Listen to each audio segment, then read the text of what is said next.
momento luego, para que estén aquí las dos. Y un momento luego.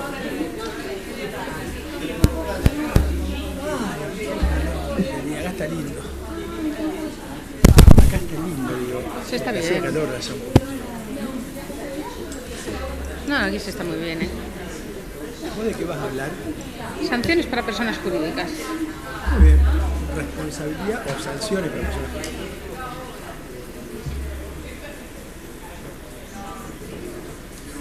Yo estoy estudiando la multa. Un nuevo tema, un viejo tema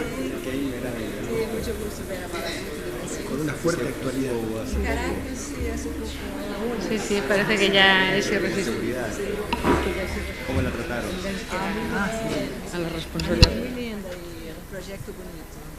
No sé si conoces, claro. Sí, claro. ¿Usted está en la universidad? Sí, en la Universidad Central de Venezuela y en la Católica. Profesor de criminología. Sí. Yo en la Universidad del Estado de Epidemia. Soy amigo de... Sí. ¿Cómo va a ser? ¿Bien? Claro, por supuesto.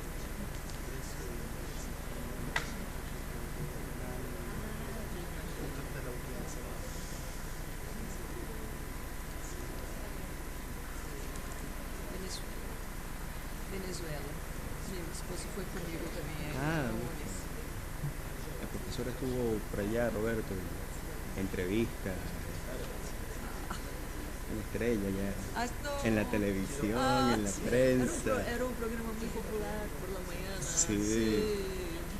Chávez estaba vivo. La vio toda Venezuela, ¿eh? Sí, salió bien. Sí.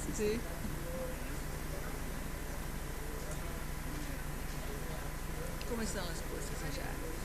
Muy complicada. ¿Usted fue en qué mes? ¿Qué mes fuimos a Venezuela? Fue el año pasado. ¿Qué mes fuimos a Venezuela?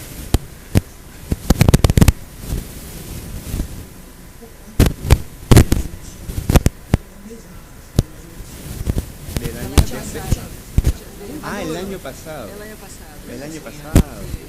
Como por septiembre. Sí. Ok. No está.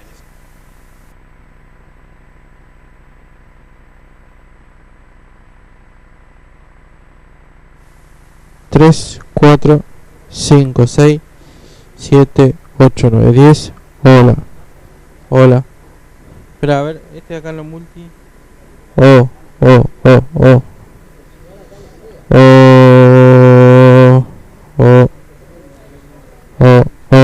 ¿Qué? Hola.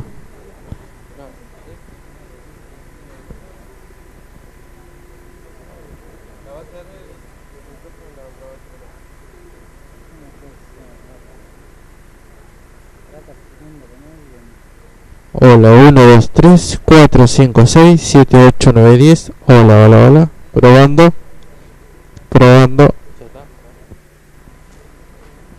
Hola. Sí. Probando.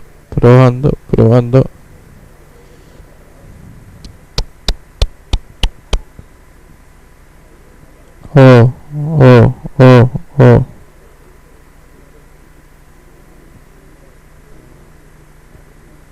Ey. Sí, hola. Ey.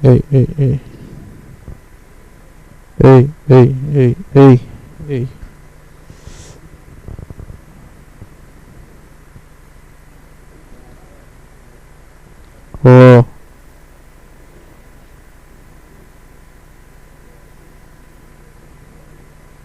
Sí.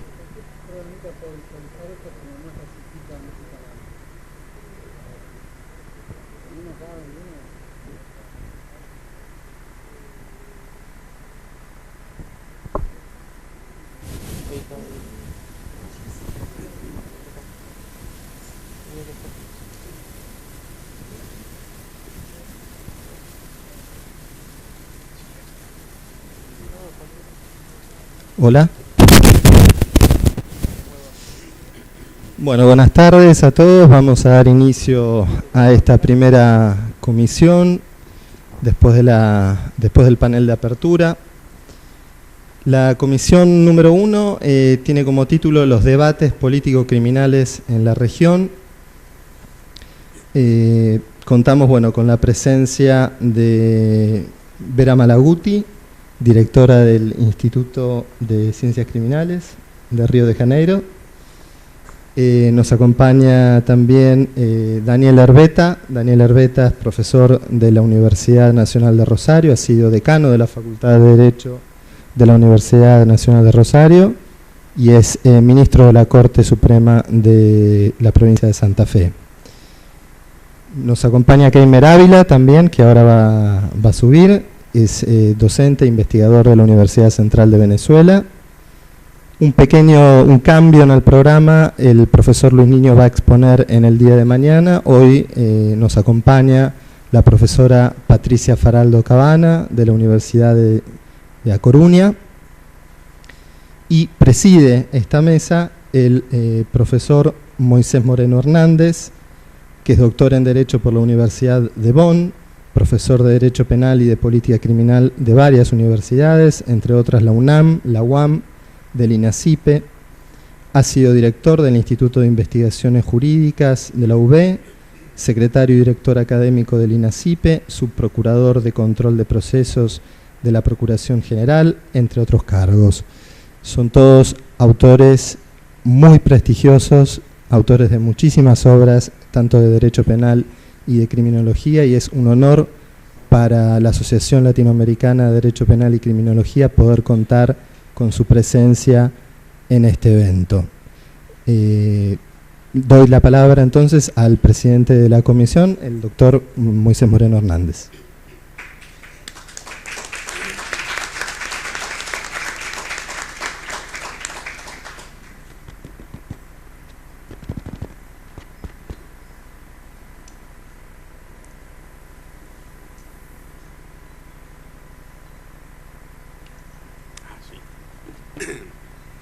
Muy buenas tardes.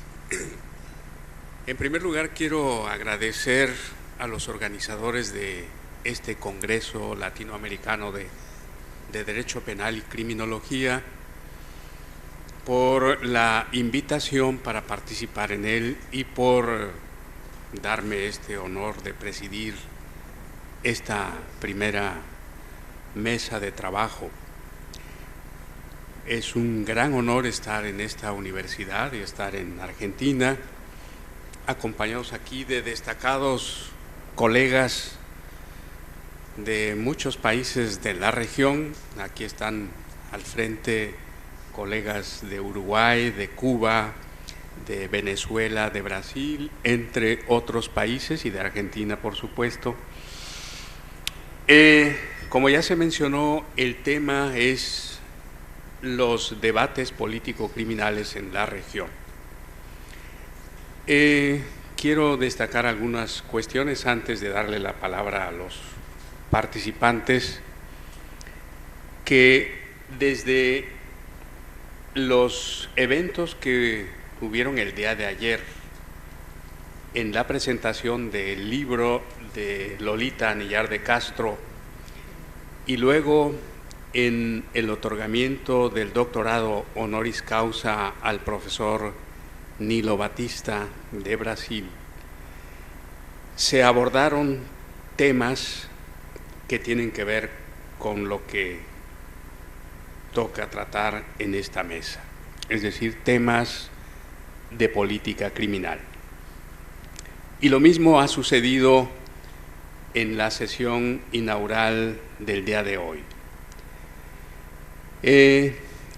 Y ustedes pudieron constatar que la mayoría de estos temas que se han abordado tienen que ver con problemas del derecho penal, que tienen que ver con el delito, que tienen que ver con las penas y todas las tendencias que se van dando no solo en el ámbito latinoamericano, sino pues en el plano mundial.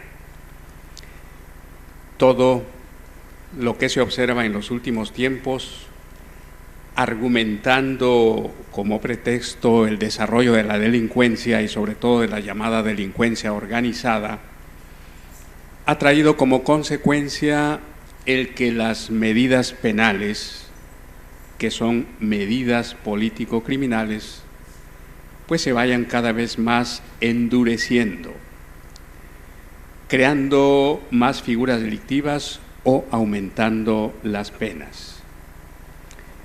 Y el día de ayer precisamente se abordaba por el profesor Nilo Batista una serie de dilemas que se dan en la política criminal latinoamericana. Pero seguramente habría que también recordar que la política criminal no solamente se limita al derecho penal sustantivo o material, sino que el derecho penal,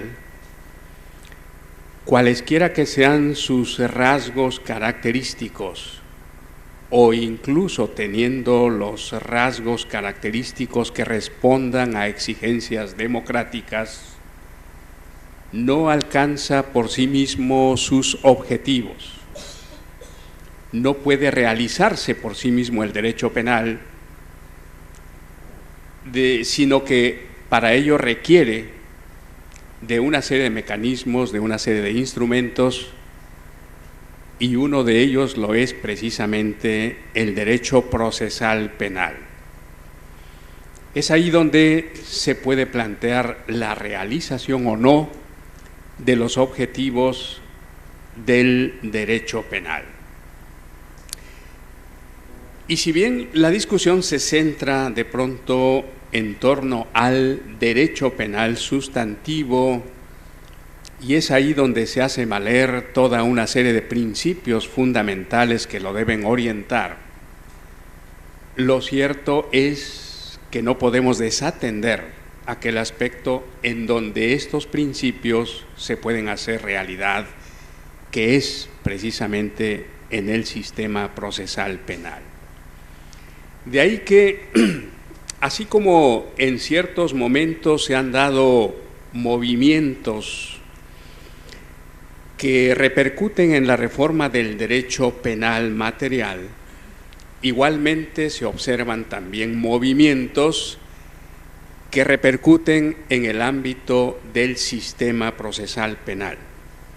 Y eso es precisamente lo que hemos estado observando en la parte final del siglo XX, sobre todo en el ámbito latinoamericano. Ha habido un gran movimiento de reforma procesal penal, precisamente porque se ha llegado a la convicción de que por más que se siga reformando el derecho penal, los códigos penales, y se vayan perfeccionando, si los sistemas procesales no cambian, pues sus objetivos difícilmente se pueden alcanzar. Y de ahí pues este movimiento. Pero en este movimiento es donde se observa igualmente una cierta tendencia de carácter político criminal. Se ha hecho pues valer, por una parte, que en este proceso de democratización de los países de América Latina, que se inicia en la parte final del siglo XX, debe igualmente acompañarse un proceso de democratización de los sistemas de justicia penal y sobre todo de los sistemas procesales penales. Y se ha llegado a la convicción, al menos así se afirma en los discursos, de que el sistema procesal penal que puede responder mejor a exigencias democráticas es el sistema procesal penal acusatorio. Y todos andamos ahora metidos en su implementación, y esto, bueno, pues ahora en México está en plena efervescencia la implementación del sistema procesal acusatorio y de los juicios orales. Pero sucede que detrás de todo esto o a lo mejor de manera encubierta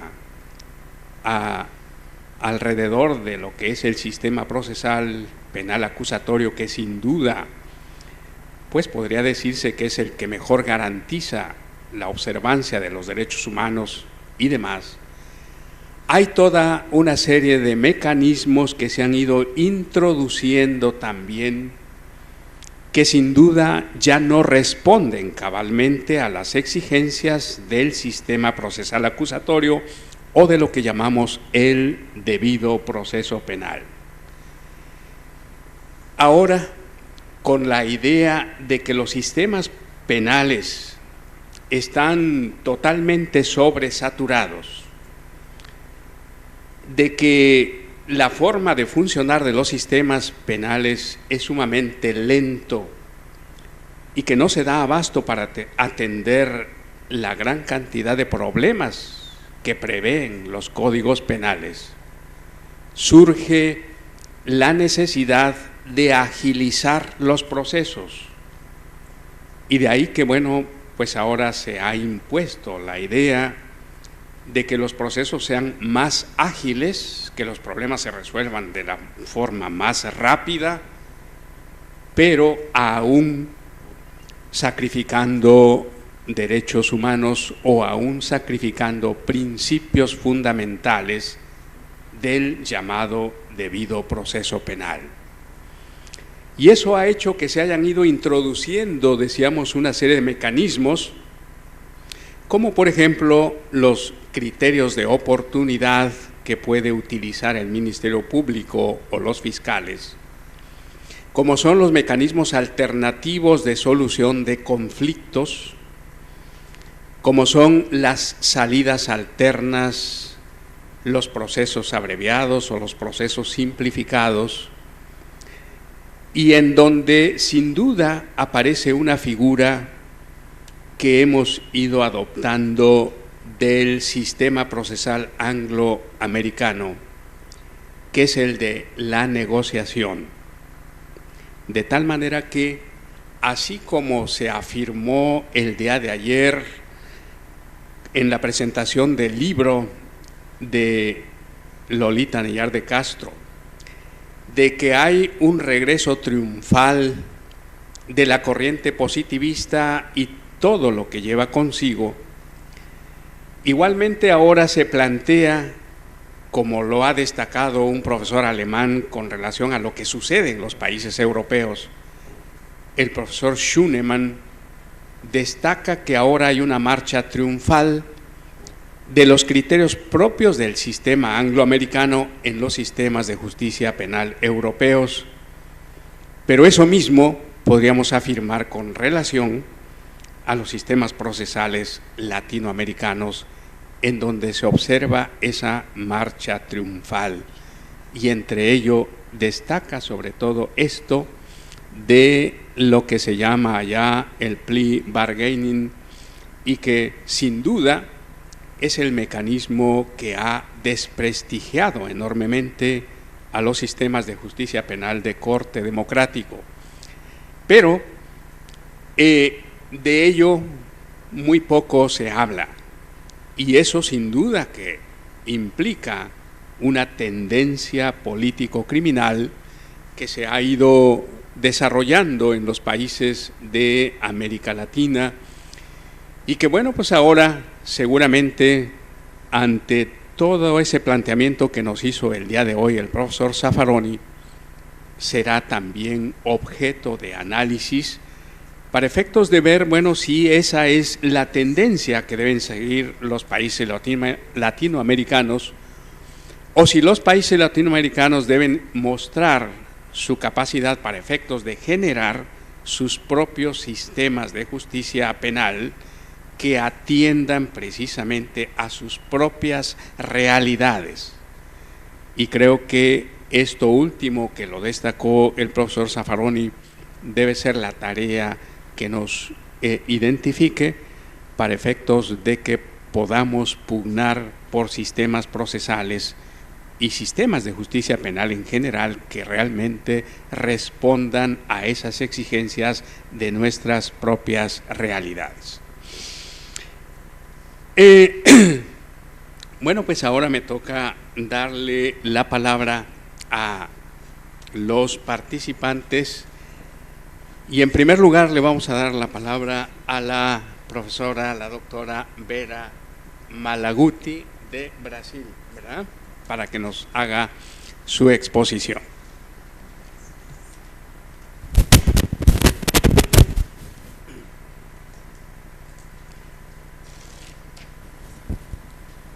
Buenas tardes a todos.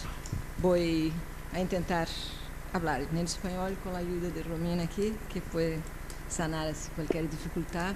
Quiero saludar al presidente, doctor Moisés, los compañeros de la mesa. Es un placer la platea, el distrito público. Es un placer estar aquí en Argentina, en este seminario, en esta universidad que hace parte de un proyecto bonito a que nos sumamos. Bueno, yo voy a intentar hacer una exposición sencilla en el sentido, yo creo que el doctor Zaffaroni ha dado una línea para que propongamos. Yo creo que este encuentro, lo interesante sería que proponiéramos. Entonces voy a hacer un pequeño preámbulo y bueno. Cuando hablamos de políticas criminales, estamos hablando de una torturante contemporaneidad en nuestro continente, de una cierta manera. Y cuando estoy hablando de Brasil, de mi ciudad, de un lugar específico, y cuando yo trabajo principalmente la crítica a las políticas de seguridad pública, una de las cosas que yo enfatizo es el concepto de lugar.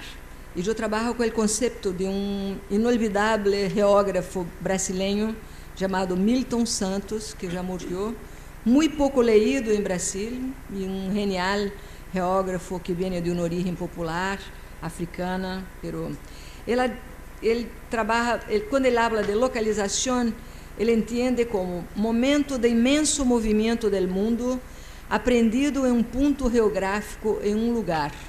Por isso mesmo, cada lugar está sempre cambiando de significação graças ao movimento social. A cada instante, as fracções que conformam a sociedade não são as mesmas. Não se pode confundir localização com lugar. O lugar pode ser o mesmo, as localizações cambiam. O lugar é objeto ou conjunto de objetos. La localização é haz de forças sociais, actuando em um mesmo lugar. Então, quando estou falando de la localização, estou falando de Brasil, e que minha experiência, estou falando também do conjunto de movimentos sociais que estão aí conformando os problemas da política criminal em Brasil. Bueno, Brasil é muito aislado do resto da América Latina, não só porque falamos português, mas também por um conjunto de fatores. E dos fatores principais, eu creio, é o comunicacional, não no sentido da língua, mas no sentido do monopólio de los medios de Brasil, que hace com que nos referimos muito mais a uma hipotética relação com os países do norte, mas com os hermanos do sul que conhecemos, não nós, mas os brasileiros conhecem pouco e se comunicam pouco. Bueno, quando falamos de políticas criminais, estamos trabalhando também como o motor de las políticas criminais e do objeto de la criminologia é sempre o medo. O medo, quando uno vai a trabalhar criminologia, no sentido de que Pavarini nos ha ensinado que para entender o objeto da criminologia, primeiro temos que entender a demanda por ordem. Quando tentamos compreender as demandas por ordem, que fazem com que os objetos que dão medo cambiem em diferentes momentos históricos, em distintos momentos do processo de acumulação de capital, pero o medo é sempre o motor das políticas criminais. De quem temos medo? Zaffaroni trabaja la Inquisición como el primer discurso criminológico y el miedo a las brujas, a los herejes.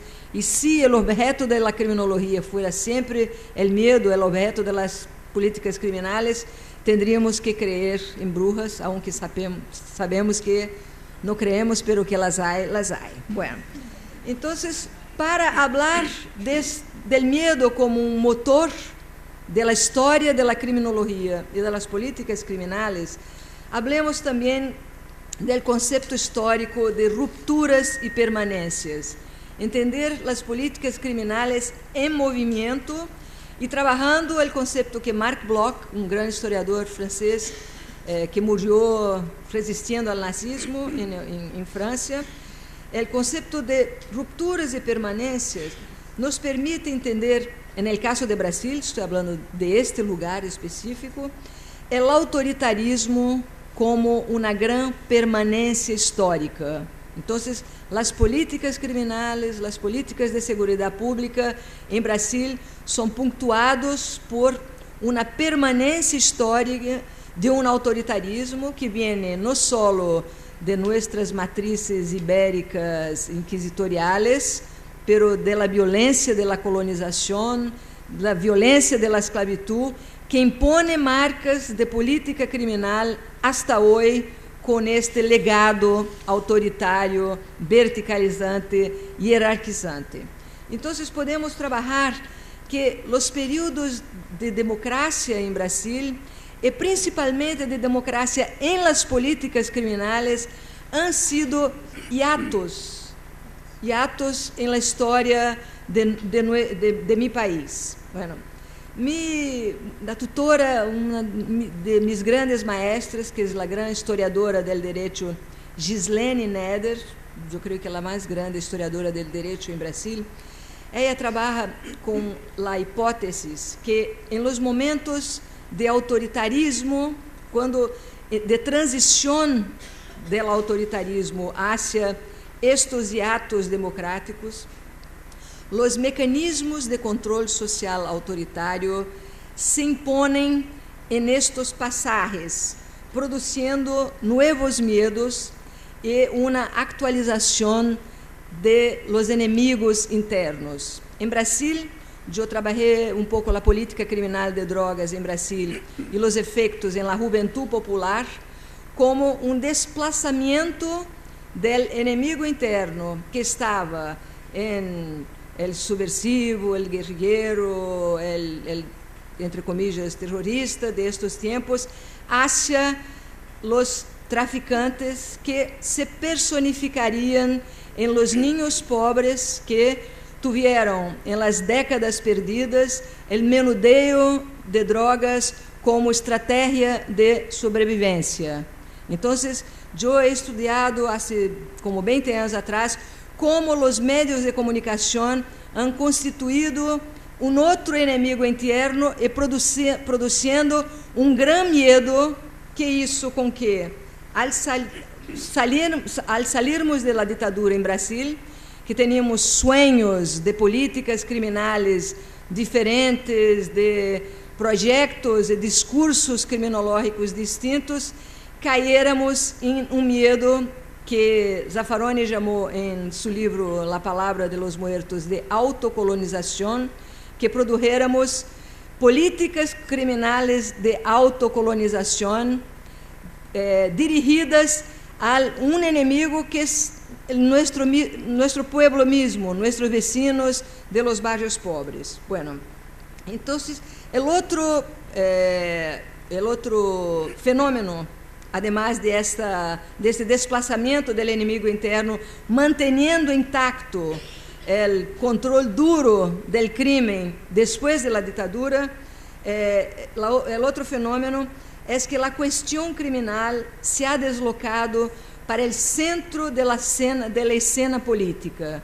Yo creo que aquí en Argentina, por lo menos, eso hay mucho más conciencia del papel de los medios, pero en Brasil hay una anestesia general, así, una bobería así, masiva, y a veces yo digo, bueno, hay un programa que es dirigido a la juventud, que se llama Malhação, E eu digo, este programa é muito mais peligroso para a juventude que muitas drogas que se vendem aí, que são criminalizadas de uma maneira muito dura, porque também atinge a consciência de uma forma, a vezes, muito mais peligrosa.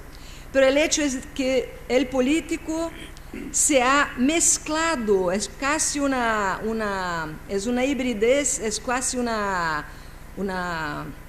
se me olvidou a palavra, pero se ha convertido. Em Brasil, para ler sobre o político, uno hoje tem que ler as páginas criminais, porque hemos perdido uma pauta política que eu creio que não se ha perdido na Argentina, de transformação, não só no campo jurídico, mas no campo social como todo, para discutirmos escândalos políticos que são criminalizados, alguns com razão, outros não, pero no capitalismo contemporâneo, o criminal é o eje principal de los discursos políticos. Isso ha hecho com que América Latina, Raúl Zaffaroni em seu livro Em Búsqueda de las Penas Perdidas, dizia que a América Latina era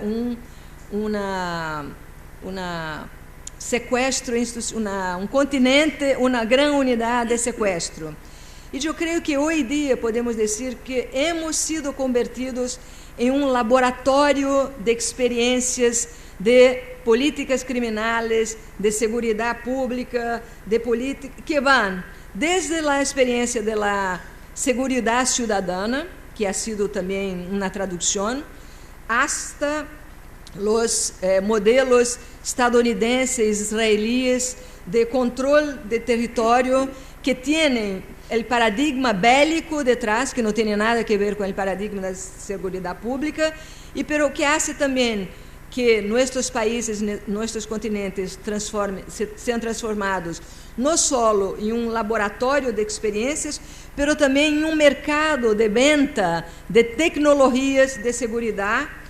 Há um professor italiano que se chama Alessandro Petti, que ha escrito é um arquiteto que ha escrito um livro muito lindo que se chama Arquipélago ou Enclave, em donde hace uma análise desde o ponto de vista espacial de las políticas israelíes de contenção de la mobilidade de los palestinos em seus próprios territórios.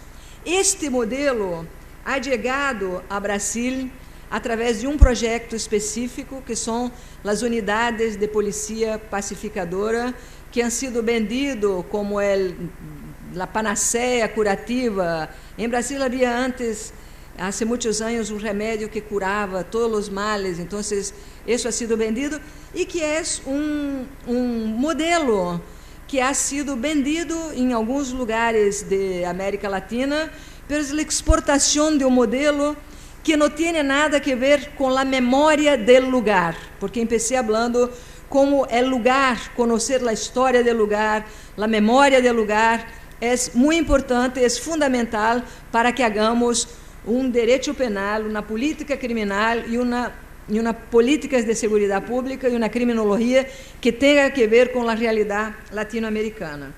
Este professor arquitecto Alessandro Petti, ele ha dicho que as áreas de pobreza, com os checkpoints, esses que hacen em las favelas de Brasil, a ocupação de las favelas de Brasil, estão nesse modelo, hacen que a vida de los pobres, como a vida de los migrantes del sur hacia el norte, se conviertam em períodos de suspensão del tempo e períodos de espera, de larga espera. Então, de la mesma forma que os palestinos vão a ter, para passar em seu próprio território, em seu próprio lugar, um montão de checkpoints, a ser filas que fluem em velocidade completamente distinta de los europeus ou israelis ou de los pueblos del norte quando se mueven, e como estes modelos han chegado a Brasil para los territórios de pobreza em Brasil.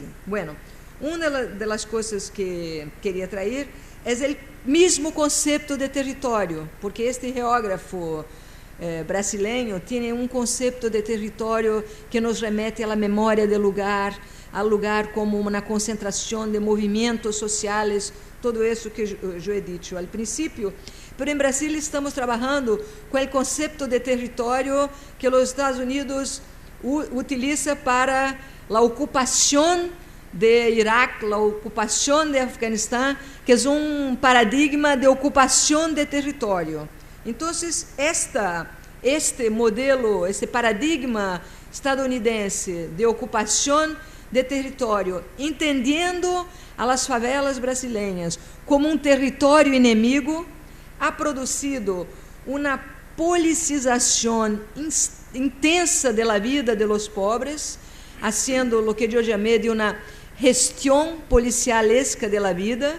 A gente aí está bajo uma ocupação militarizada, então tem que pedir permisso a uma autoridade policial para hacer uma festa, para hacer um baile, para bautizar seus filhos. E a gente de los barrios ricos cree que isso é muito bueno para eles, porque há esse gran puente entre eles e nós outros. Pero eu quisiera ver se esse projeto de polícia pacificadora ocorriera em Copacabana, ou em Leblon, ou em Ipanema, se a gente... Bueno, pero isso ha produzido essa gestão policialesca da vida, uma politização intensa e também uma intensa letalidade policial, no sentido de que a polícia de Rio mata muita gente, pero também mueren muitos policías, né? Então, temos assim números impactantes Nilo anoche falou de los números de letalidade por la policía. Chegamos em um mês, há uns 2 anos, a ter como alrededor de 1.500 muertos al año en la provincia de Río de Janeiro, en muertes oficiales por la policía.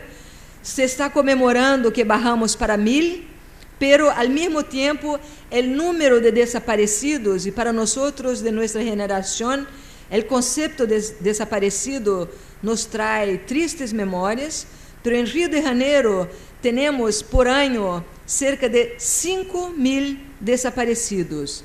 Claro, al año en Río de Janeiro, não é um dado inventado. Meu filho menor disse que teoria da conspiração, pero esses são dados oficiais. Esses 5.000 desaparecidos não são todos, alguns reaparecem.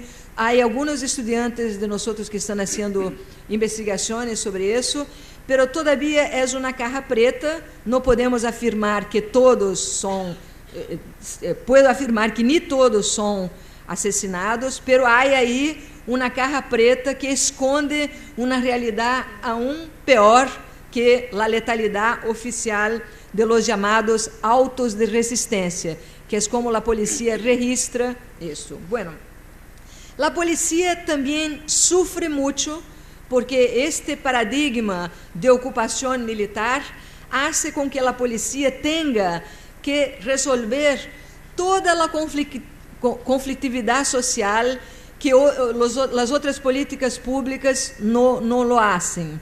E esse projeto ha sido vendido como um projeto. Primeiro, ocupamos este território inimigo e depois vêm as políticas sociais. Bueno, as políticas sociais não han venido, a gente está esperando, pero lo que tienen é essa politização intensa. Então, a polícia também sofre. Eu creio que a polícia em Brasil, por essa concentração de atribuições que tem, sofre de novas manifestações em sua saúde, em sua vida familiar, não dá conta de resolver os problemas, não sabe resolver, não entende e então temos também adentro da polícia, por exemplo, em la favela de Rocinha, que é uma favela que hoje teve um grande escândalo porque um trabalhador foi torturado dentro de uma unidade pacificadora, e torturado e morto, e seu corpo está desaparecido. Pero en esta una favela de Rio de Janeiro, você tem como 1.000 policias haciendo a ocupação. Então, é uma ocupação com carros blindados, é uma ocupação que tem o sentido bélico da ocupação do território inimigo. Bueno, eu creio que meu tempo já está. Então, yo creo que lo importante es, Nilo ayer también habló que tenemos que repensar algunos conceptos. Entonces, la calificación de algunos conceptos, entre ellos el concepto de seguridad pública, teníamos que trabajar. Yo me acuerdo que cuando fui a Venezuela se hablaba de políticas de convivencia, otros paradigmas, inventar, tratar de trabajar con nuestra imaginación sociológica, criminológica, jurídico-penal, para producir outras, pero não há segurança sem um conhecimento profundo de la memória de cada lugar. Cada favela tem uma história, cada barrio tem. Não é possível ter um paradigma de segurança pública que viene de la Palestina ou de outro país, de los Estados Unidos, ou de Europa, eu hablo mesmo de la seguridad ciudadana. Temos que produzir essas políticas a partir de la realidad, la história e las memórias locales. Então, para cerrar, eu creio que temos que produzir uma nova pauta de políticas criminales para. Então, propongo, para encerrar minha apresentação, uma pauta, porque eu creio que nós, do campo progressista, popular ou de esquerda, estamos sempre em uma pauta defensiva. Então, vou proponer uma pauta quizás mais radical, pero que está em basicamente três pontos. De produção legislativa, discutindo a prisão preventiva ou cautelar, que é a que produz o superencarceramento em América Latina como todo. O cambio da política criminal de drogas, já passou do tempo de cambiarmos a política criminal de drogas. Nilo anoche falou sobre isso também. Estamos esperando que os Estados Unidos, o império, legalize todo, tenha o controle da produção destes commodities, para aí, depois que percamos a hegemonia disso, aí, então, vamos a cambiar nossa política, sempre defensivamente, sempre de uma maneira atrasada. E a outra, a descriminalização, por exemplo, do hurto, de los crímenes sem violência física. Então, seria uma pequena... Em la execução penal, em Brasil se ha agregado ao paradigma de la privação de liberdade, o paradigma de la incomunicabilidade. A comunicação de los presos hacia fora de los presídios se ha vuelto um problema louco que ha puesto a incomunicabilidade como plus a la privação de liberdade. O outro é a reedição do isolamento celular em Brasil, que era uma novidade no século XIX, pero como em criminologia e política criminal todo se recalienta, então terminar com o regime disciplinar diferenciado, que há presos em Brasil que estão em isolamento celular há mais de 10 anos. Eu cada vez creio mais que temos que lutar contra a revista íntima de los familiares de los presos. Isso é extender a pena hacia os familiares de presos. As mulheres em Brasil passam todo tipo de constrangimento para visitar seus filhos, seus irmãos, em nome da segurança máxima, e eu creio que temos que lutar contra a revista íntima. Eu creio que a revista íntima é uma violência. A proposta que Rodrigo Roig Duque Estrada, um jovem professor brasileiro, está trazendo, que é a proposta de los números clausos, porque um hospital não aceita mais enfermos que o número de leitos que tem. Então, se implantáramos a política de números clausos, Nilo falou disso também, cada vez que um preso entra, algum com menor potencialidade tem que sair para sair deste pântano que estamos sobre a população carcerária. Já. Bueno, e o apoio fora de la prisão para os que saem. Por final, uma coisa bem radical. Em Brasil estamos tendo um problema muito grande com a quantidade de polícia que hemos metido Por ejemplo, São Paulo tiene más de 100.000 policías, Río de Janeiro tiene más de 80.000. Y cuando la policía presenta problemas, se criminaliza a policía, se prende los presidios, los cárceles de policiales están llenos, ya superpoblados. Entonces yo creo que tenemos que inventar nuevas modalidades horizontales de resolución de conflictos que prescindan de la autoridad policial y hasta del poder judiciario, en el sentido de empoderar las lideranças comunitarias, y un proyecto, en vez del proyecto de limpieza de las policías, que es algo así que también remonta a un positivismo higienista, hacer una perspectiva de disminución hacia, yo creo que el gran problema de seguridad realmente del futuro va a ser el problema de las catástrofes naturales. Entonces yo creo que una manera de desmobilizar policías com problema, ao invés de puni-los excessivamente para demonstrar assim, rigidez, eu creio que seria desarmá-los, tendo pequenos grupos policiais armados, vinculados ao poder popular, ao poder comunitário, e desarmando os grandes contingentes hacia o conceito de segurança como defesa civil.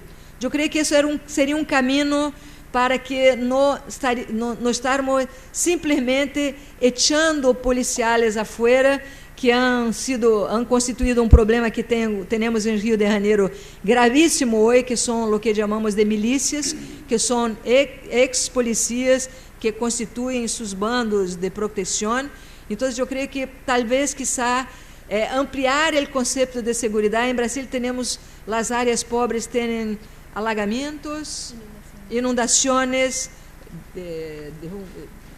derrumbes de terra, fuego. Então, talvez um caminho que poderia ser um caminho bonito e aceitável para esses homens, para um desarmamento desses contingentes enlouquecidos que hemos hecho nos últimos anos, seria produzir uma formação no sentido de la defesa civil, para que estejam aí junto com seus irmãos quando trágicos problemas de natureza ecológica ocorram. Bueno, essa é uma pequena pauta para começar a discutir. Graças e perdão por ele passeio.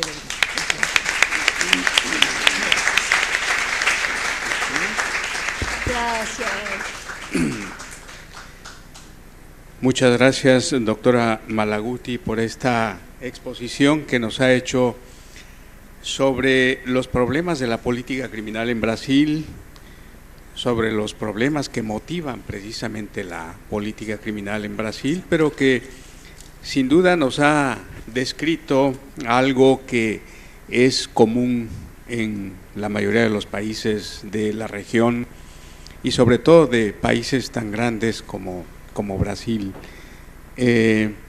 No solo se limita a hacer una descripción de estos problemas, sino también plantea una serie de propuestas de cómo ir transformando la política criminal en Brasil, pero que igualmente habría que irla replanteando en cada uno de nuestros países. Así que bueno, vamos a darle ahora la palabra al profesor Daniel Herbeta de Argentina, y bueno, para efectos de podernos mantener dentro del tiempo que se ha señalado, se nos indicó que cada uno tuviese un tiempo de máximo 20 minutos de exposición para que pudiese haber después algún intercambio de puntos de vista y darle la participación a los asistentes. Muchas gracias.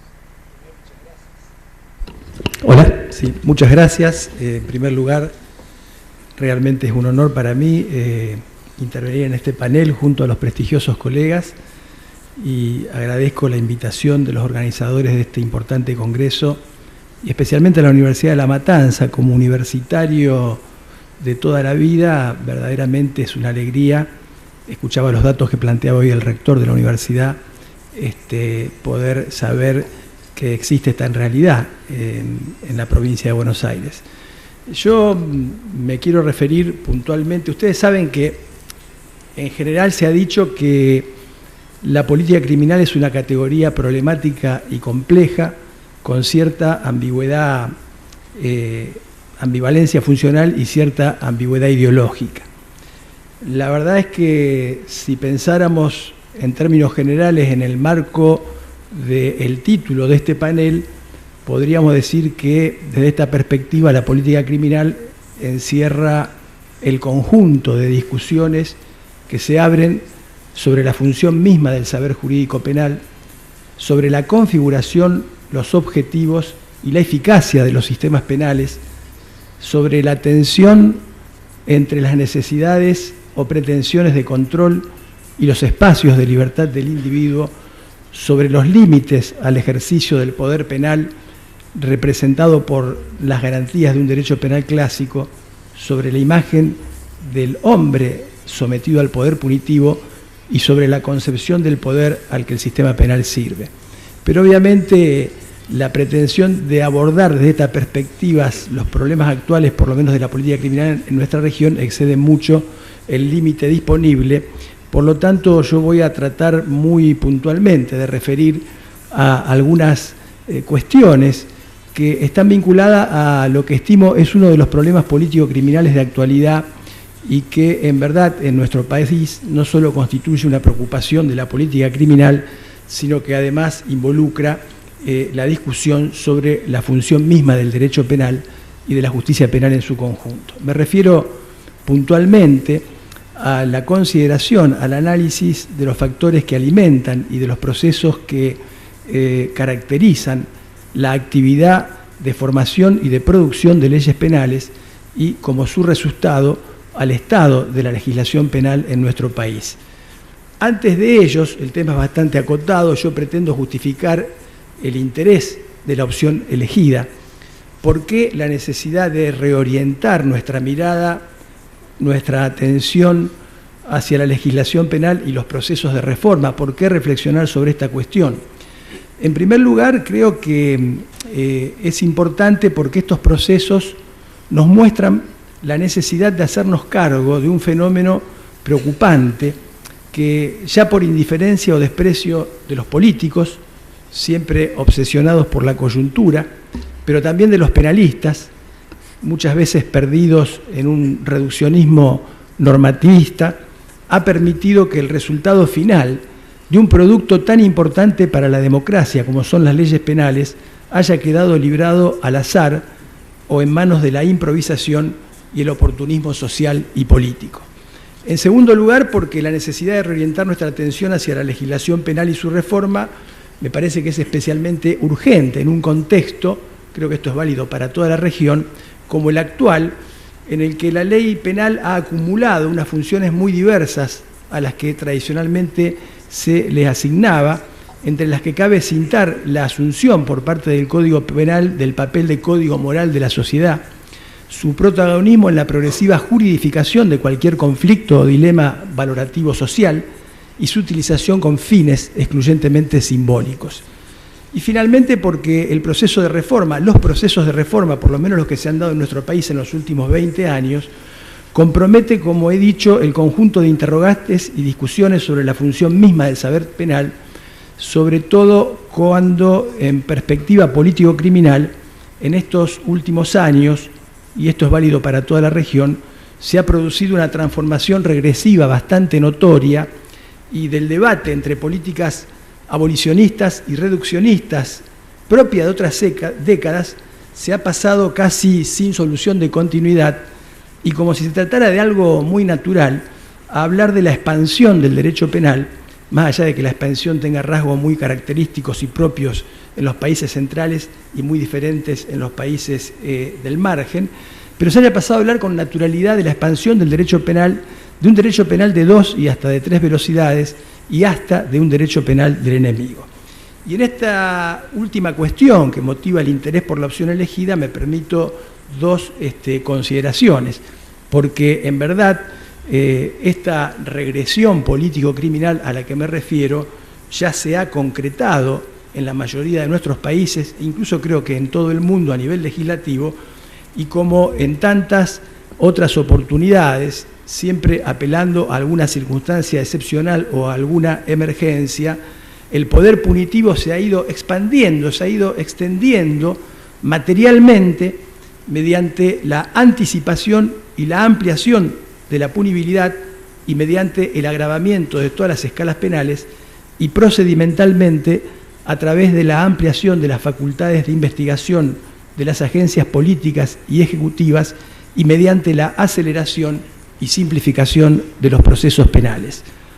Como ha señalado Alejandro Slokar, el primero y el último de estos aspectos han dado lugar a una simbiosis que se sintetiza en el binomio normativismo-burocratización judicial y que pone efectivamente en crisis el capital acumulado desde hace casi 200 años por el pensamiento penal.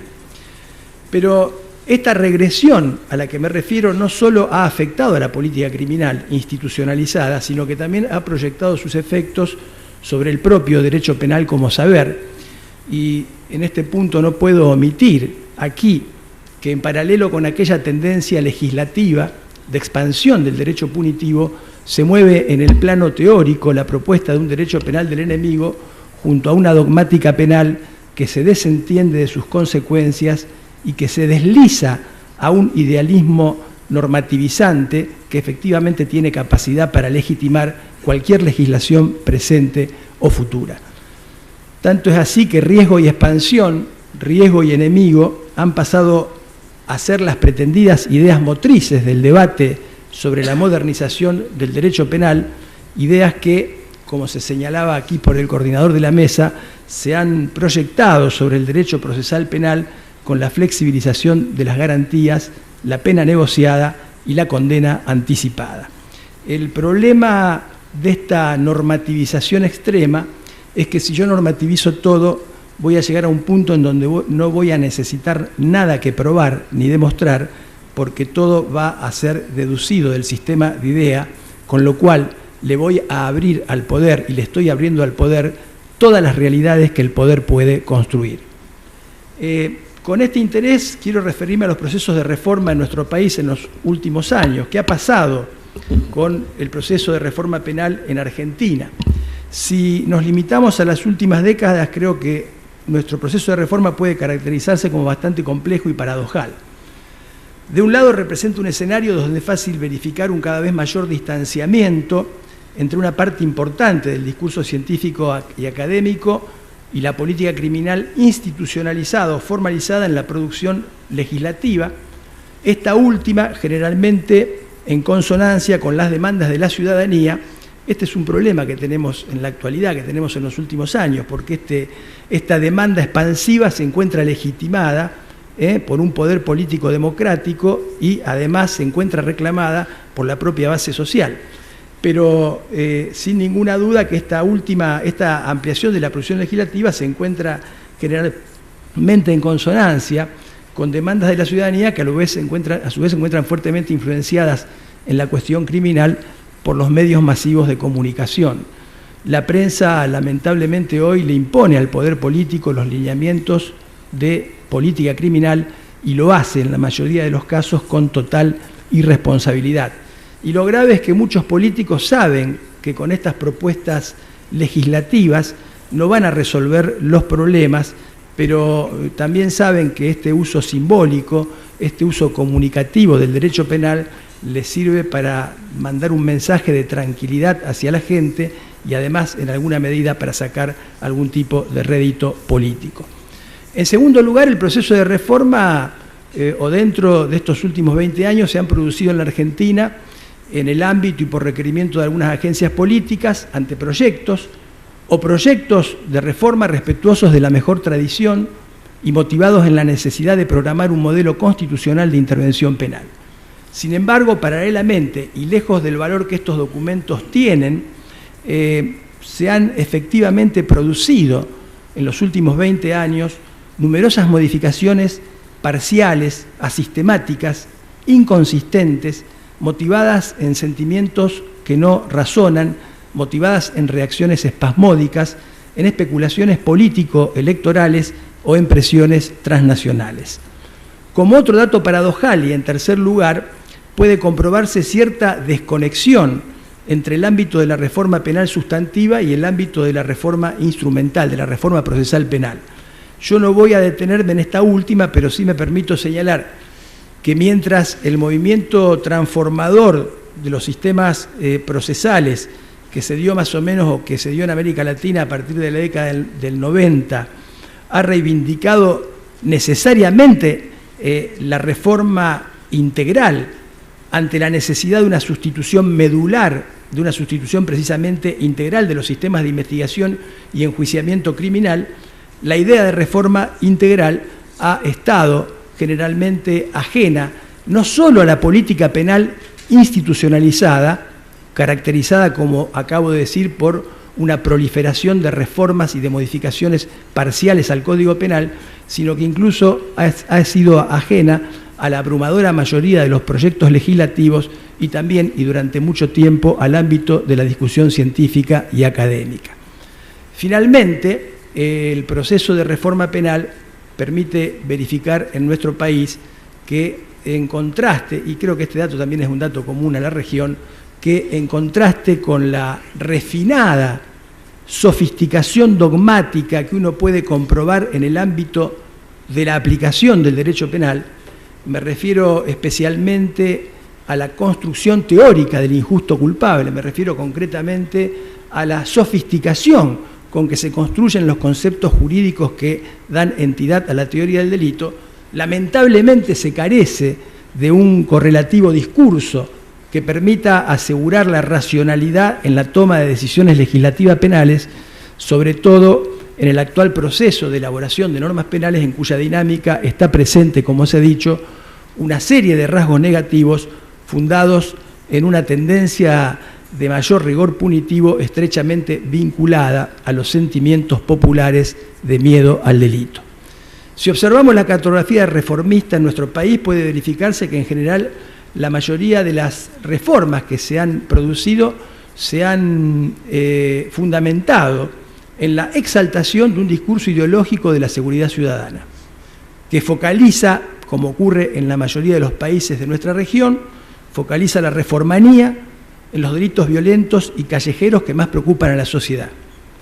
No se dice, claro está, que estos delitos violentos y callejeros tienen como víctimas predilectas y como victimarios a personas que pertenecen a los mismos sectores subalternos.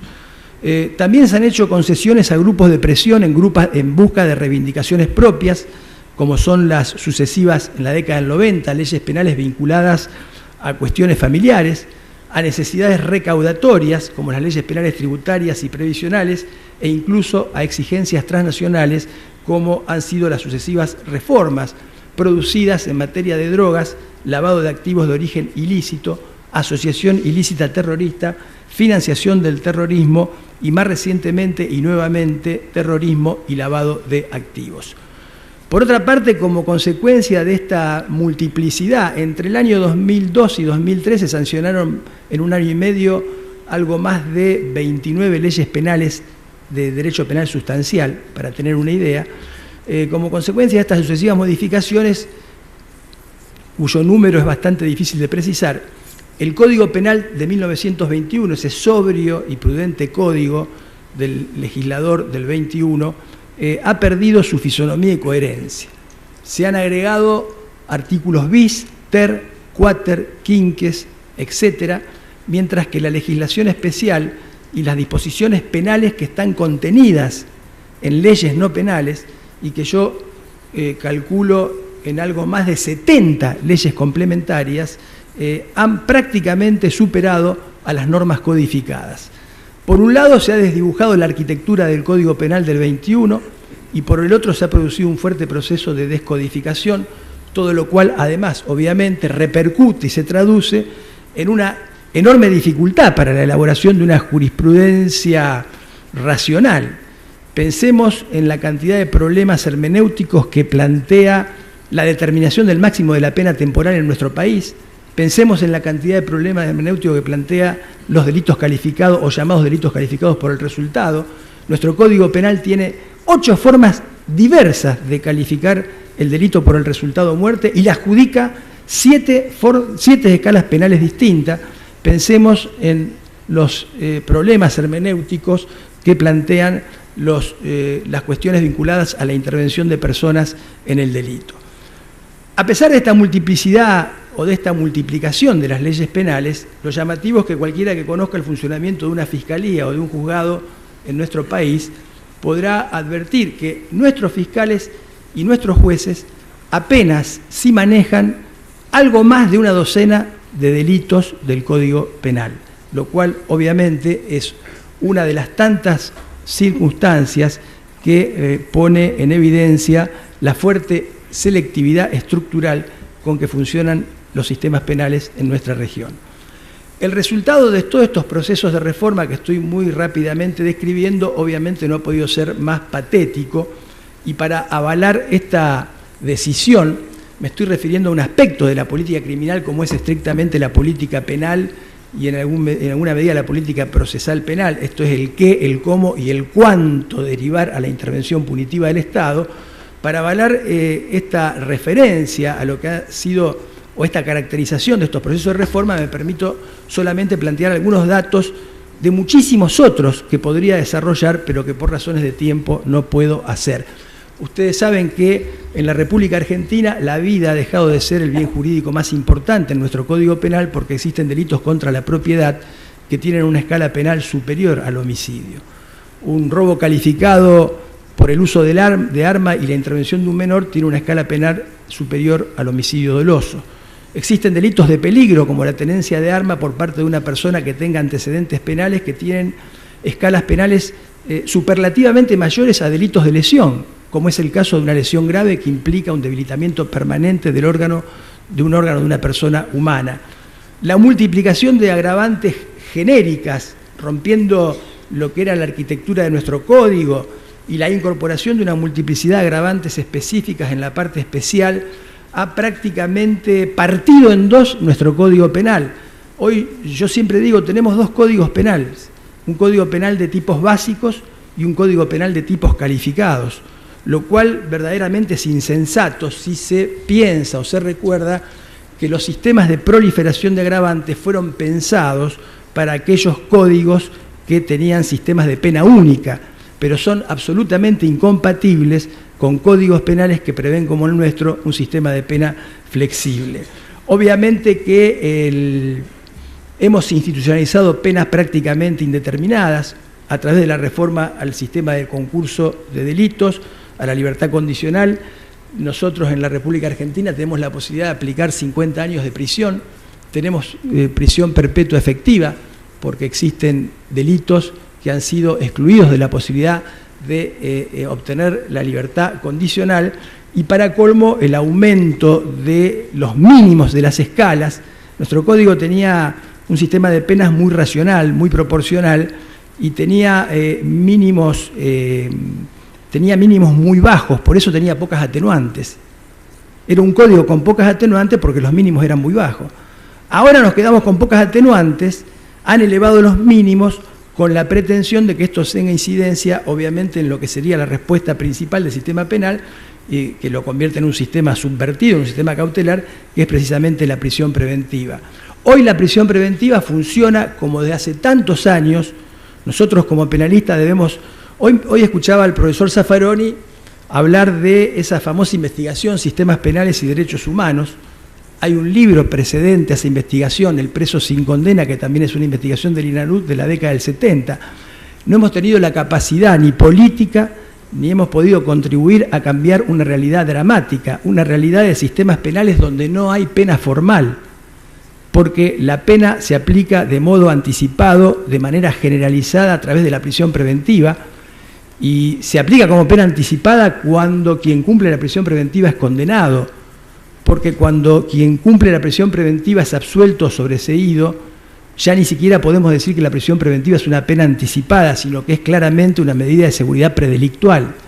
Hemos validado un sistema que funciona al revés, donde la pena formal casi no se aplica, porque además en jurisdicciones como la jurisdicción federal en la Argentina, las 2/3 partes de las condenas que se imponen son a través del procedimiento abreviado, es decir, son penas sin juicio, con lo cual claramente queda en evidencia que hoy el sistema de penas hay que buscarlos en los códigos procesales y no en los códigos penales.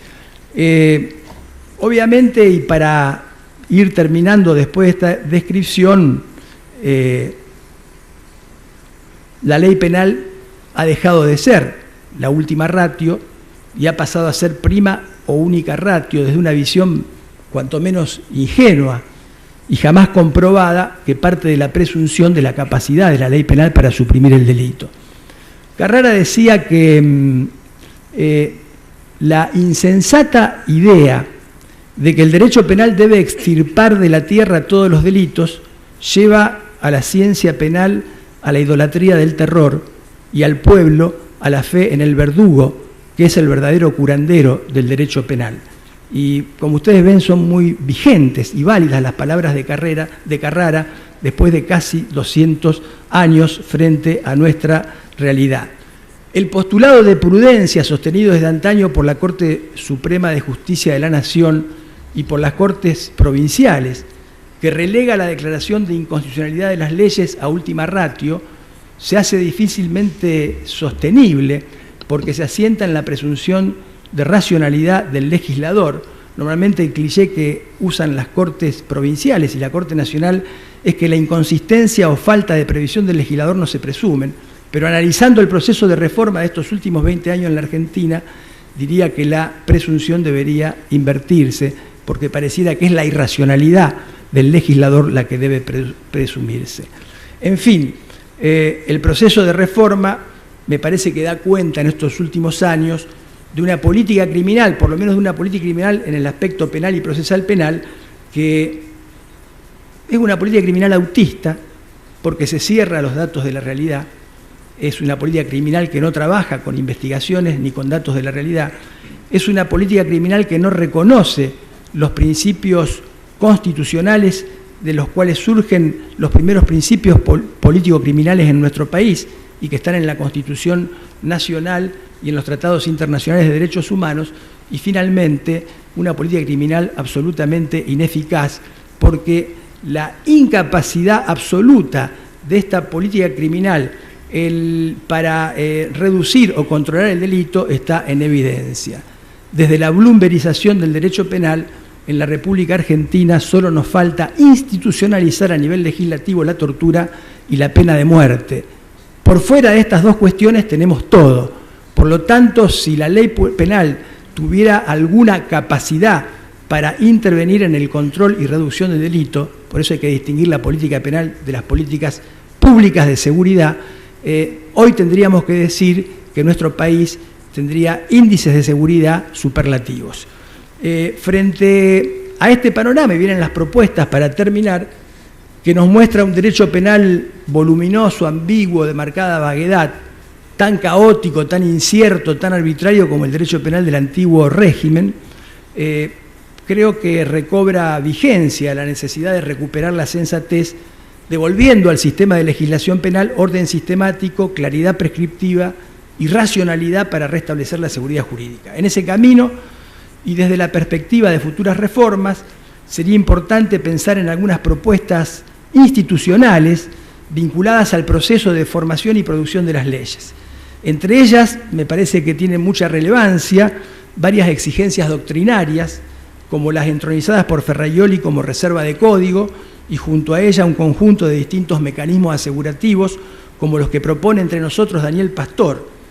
Un numerus clausus inamovible de figuras penales en la parte especial, la concentración anual de reformas para evitar las reacciones espasmódicas y que el legislador reforme el Código Penal con el diario en la mano, el requisito del quórum con el sentido de que esas reformas solo sean válidas si son aprobadas por una mayoría especial. Del mismo modo, y como ha propuesto desde hace muchos años el profesor Zaffaroni, creo que debemos promover la creación de consejos de política criminal en los que representantes de los distintos sectores del sistema penal y también de otras instituciones, fundamentalmente las universidades, tengan por objeto investigar científicamente los cuadros de conflictividad real establecer cuáles son los de mayor frecuencia y gravedad y proponer las políticas de control y solución, aconsejando acerca de la racionalidad de las medidas a adoptarse. También sería conveniente favorecer investigaciones y discusiones para promover recomendaciones internacionales, ya sean recomendaciones universales o regionales, al modo de lo que son las reglas mínimas para el tratamiento de los reclusos, las reglas de Tokio o las reglas de Beijing. Me parece que sería bueno pensar en una propuesta de este tipo. Se trata de instituir algunas condiciones mínimas que resulten orientativas de la actividad de producción de leyes penales y en favor de la calidad institucional del Estado. Ustedes saben que, y quiero pasar solamente este mensaje, que paralelamente a esta realidad y frente al desaguisado al que hemos arribado en la República Argentina, no puedo dejar de referir a que en la experiencia de nuestro país del último tiempo debemos destacar la iniciativa gubernamental del año 2005. El Poder Ejecutivo convocó a una comisión, le encargó la redacción de una reforma integral al Código Penal. Obviamente no puedo dar cuenta aquí del alcance y del contenido de esa reforma.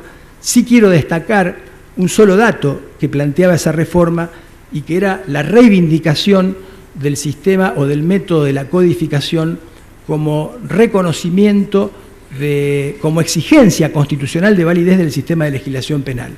El anteproyecto del año 2005-2006 condensó todas las disposiciones penales en un único estatuto normativo.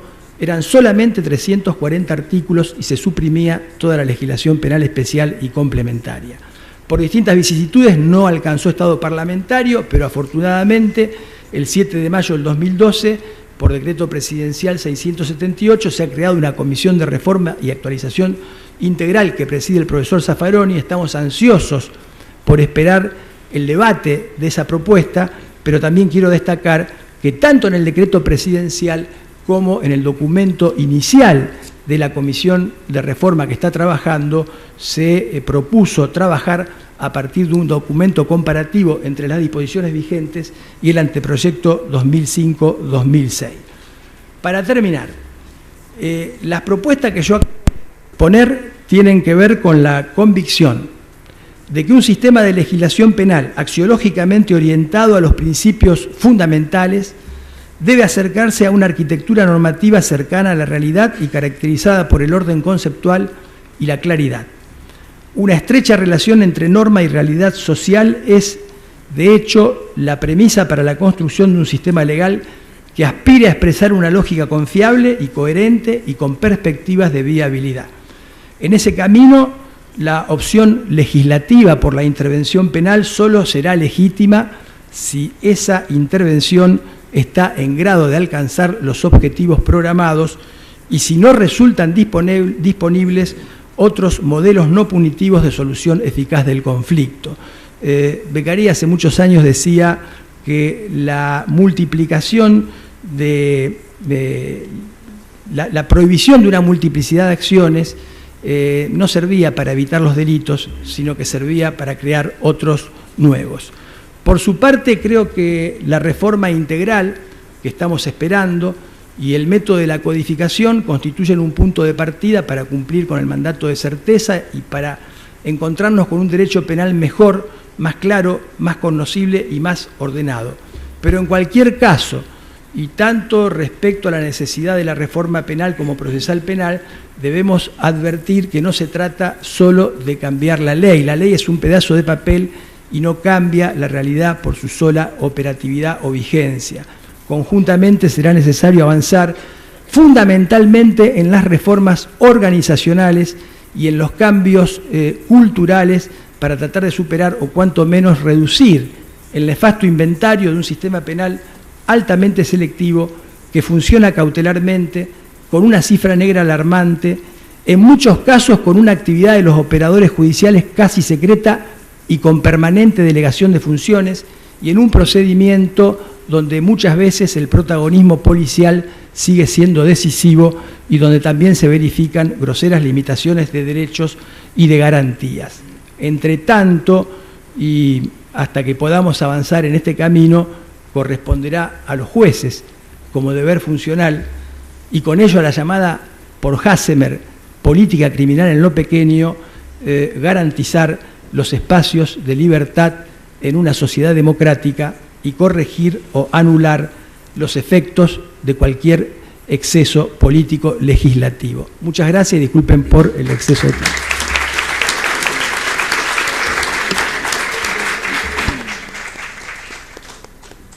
Muchas gracias a usted, profesor Herbeta, por esta exposición que nos da cuenta de lo que está sucediendo en las últimas décadas en el proceso de reforma legislativa en Argentina, pero que igualmente podríamos decir tiene que ver con los demás países de la región. En efecto, el proceso de reforma legislativa penal se caracteriza precisamente por esa expansión que va teniendo el derecho penal y por lo tanto por su separación de ciertos principios fundamentales que se consideran debieran orientarlo, como es el principio de última ratio. Pero bueno, de ahí desprendemos también algunas sugerencias que habría que ir tomando en consideración para lo que podría ser la conclusión de esta mesa. Ahora le damos la palabra al profesor Keimer Ávila de Venezuela para que haga su exposición. Gracias. Buenas tardes, estoy muy agradecido por la invitación, muy contento y honrado de estar nuevamente en Argentina compartiendo con todos ustedes y con profesores que son referencia obligada para mí. No sé si se puede ver. Ah, perfecto, aquí estamos. El tema, a ver, detalles técnicos, no me llevo bien con la tecnología.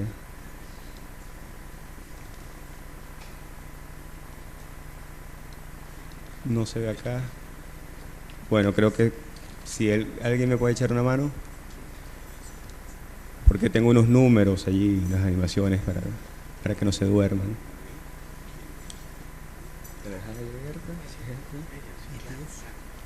Sí.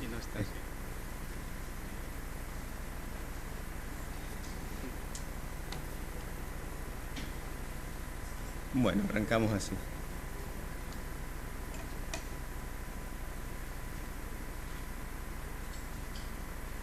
Ahí está, muchísimas gracias. Es que voy a hablar sobre el órgano de investigaciones en Venezuela y posiblemente hackeo la máquina para sabotear la presentación. Los comentarios sobre el tema que voy a tratar tienen como título Prevenir o investigar reflexiones sobre el órgano de investigaciones criminalísticas en el contexto venezolano. Por órgano de investigaciones criminalísticas estoy haciendo referencia a la conocida policía judicial o policía de investigación o policía científica.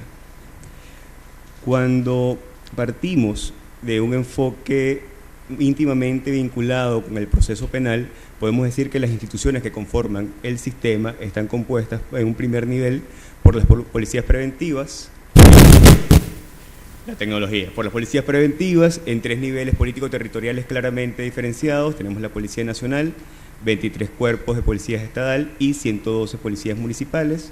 Luego tenemos un órgano especializado en la investigación de delitos llamado Cuerpo de Investigaciones Científicas, Penales y Criminalísticas, conocido por sus siglas 6CPC, el Ministerio Público, titular de la acción y director de la investigación, los tribunales penales y la cárcel.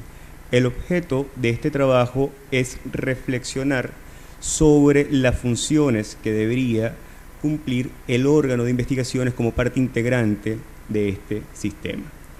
Cuando se hace una revisión de los trabajos sobre las policías, vemos que estos abarcan una gama muy amplia de temas: seguridad ciudadana, derechos humanos, uso de la fuerza, institucionalidad y gobernabilidad democrática, control comunitario. Lo que podemos ver es que no se concentran en lo absoluto en estudiar la función de investigación. Es importante tecnología que puede llevar a la imposición de la pena formal, o como muy bien lo adelantó el profesor Herbeta, o las penas informales, toda situación que tenemos en América Latina con los presos sin condena. Ante este vacío de investigación sobre la función de investigación de estos órganos, surgen las siguientes interrogantes.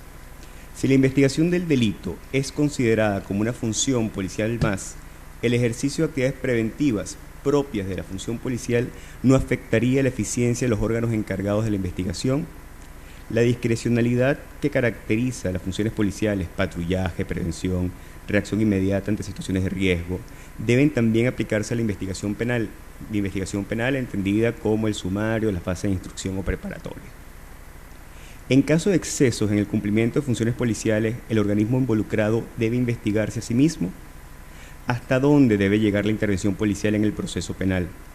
La intervención policial en la investigación penal no puede ser interpretada como una intromisión del Poder Ejecutivo en las labores del Ministerio Público. Esta pregunta la hago porque en Venezuela el Ministerio Público, que es la misma Fiscalía General de la República, pertenece a un poder totalmente independiente y autónomo respecto al Poder Ejecutivo y respecto al Poder Judicial y Legislativo, llamado Poder Ciudadano, que está conformado por la Contraloría General de la República, la Defensoría del Pueblo y el Ministerio Público Fiscal.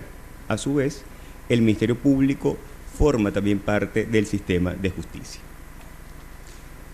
Finalmente, la investigación, al estar inserta dentro del procedimiento penal y consecuencialmente relacionada con la posible imposición del castigo, no amerita ser especialmente controlada.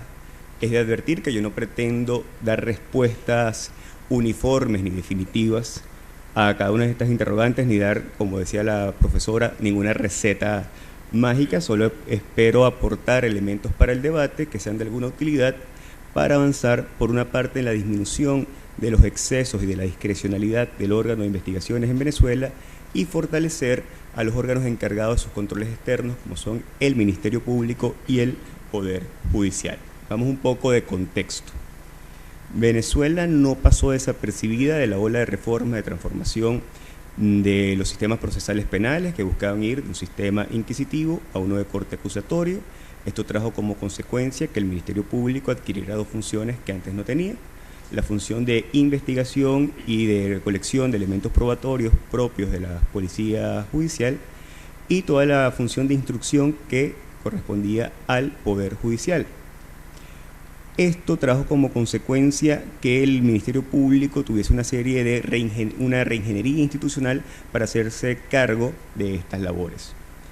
Con el cambio al proceso acusatorio se vieron afectados los subsistemas penal, procesal penal, penitenciario. Sin embargo, el subsistema policial quedó de cierta manera relegado.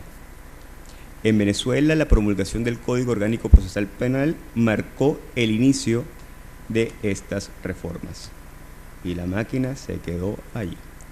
Marcó el inicio de estas reformas en enero de 1998. Con ella vinieron posteriormente las leyes del Ministerio Público y las que regulaban al órgano de investigaciones, que fueron sucesivamente transformadas.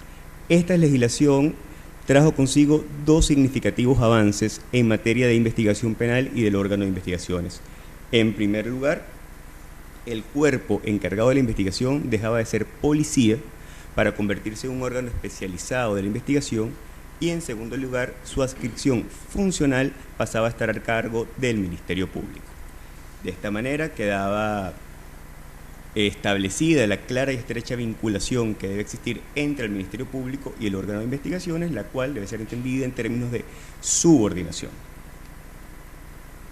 Esto lo establece todo el bloque normativo en el país, y además, desde el punto de vista legal y funcional, la tendencia debería apuntar hacia interpretar al órgano de investigaciones cada vez más como un integrante del sistema de justicia y cada vez menos como un mero ente policial.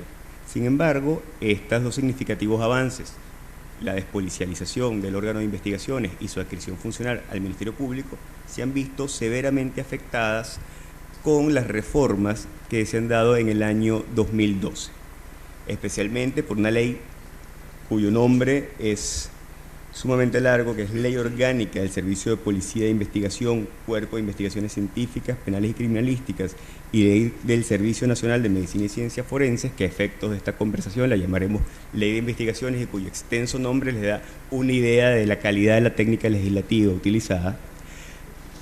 y que venía casada con la reforma del Código Orgánico Procesal Penal, que tiene en conjunto estos dos elementos: la búsqueda de la reducción de la dirección del Ministerio Público de la investigación penal y otorgarle mayor discrecionalidad al órgano de investigaciones. Lamentablemente, esta ley apunta hacia la policialización del órgano de investigaciones, concibe la fase de investigación como una mera actividad policial, y lo que demuestra que las perspectivas securitarias en el país tienen una tendencia más a policializar en vez de judicializar determinadas fases del proceso penal. Hecha esta introducción, vamos a ver entonces qué hace y qué debería hacer el órgano de investigaciones. Con total independencia de lo que diga la legislación, el órgano de investigaciones realiza labores de carácter preventivo, patrullaje, tiene grupos tácticos. Su adscripción al Poder Ejecutivo le inclina hacia la prestación de labores de esta naturaleza, aun cuando su principal labor debe ser postdelictiva, es decir, la investigación de delitos. De allí la necesidad de separar claramente las funciones de prevención que caracteriza a la función policial de la función investigativa. Esto en términos teóricos y abstractos, desde los tipos ideales, pareciera algo muy básico, muy sencillo, pero lamentablemente en la realidad es muy difícil que se pueda materializar. De allí el ejercicio que vamos a realizar a continuación de ver ambas funciones totalmente separadas. La función policial es predominantemente preventiva. A la policía se le exige de todo. Esto en la práctica se traduce en un conjunto de posibilidades y demandas infinitas de intervención. Los especialistas en el área describen cómo las policías preventivas tienen un nivel de incidencia muy superior incluso al de la instancia judicial. Por su parte, el ordenamiento jurídico, cuando intenta describir a la función policial, lo que hace es establecer límites, pautas de actuación, les dice hasta dónde deben llegarse, regula lo que no debe hacer, en vez de definir sus funciones y atribuciones. Esto en sí mismo constituye un problema para comprender lo que es realmente la función policial. ¿Qué nos dicen los... gracias. ¿Y Rueda? Perfecto. Estamos acá. Muy bien, muy amable. ¿Qué nos dicen los expertos cuando tratan de definir la función policial? Mira, funciona solamente contigo. Yo voy a continuar, me voy a olvidar de esto. Ahí mis animaciones para que no se durmiera. ¿Qué nos dicen? Que es predominantemente situacional, fáctica, preventiva, actúa ex ante. A ver, tenía otra característica por acá. Es simbólica, tiene que ver mucho con su presencia física, con su visibilidad, con la reafirmación de la autoridad en un territorio determinado. Actúa antes de que ocurran los hechos o en su defecto de manera coetánea, de allí que sea temporal y no permanente. Ninguna de estas características, o muy pocas de estas características, son compartidas por la función de investigación, la cual tiene su marco de acción en un momento posterior a la comisión del hecho delictivo. Si bien en la realidad esta distinción es complicada y en ocasiones la línea divisoria es tenue, se hace difusa, el ejercicio es necesario. Ya Bustos Ramírez en los años 80 advertía que el intento de separación de ambas funciones es característico de estados claramente democráticos. En contraste, los estados que tienen una tendencia hacia la doctrina de seguridad nacional tienen esos límites muy difusos. Entonces, si se quiere diseñar un sistema garantista, esta discusión no puede pasarse por alto. Ya hemos entonces hecho un repaso sobre la función policial, que es predominantemente preventiva, que sería entonces la función de investigar. En diversos eventos sobre la materia, incluso los académicos, en consultas nacionales con funcionarios policiales y del CICPC, en conversaciones informales con estos y con otros operadores del sistema, se evidencia que dan un trato indiferenciado a los conceptos investigación penal, investigación criminal, investigación criminalística e investigación técnico-científica. La ausencia de conceptos claros y compartidos entre estos agentes trae unas consecuencias prácticas lamentables en materia de derechos humanos. También hace muy dificultosa la efectiva distribución de tareas entre los distintos agentes involucrados en esta fase del proceso penal.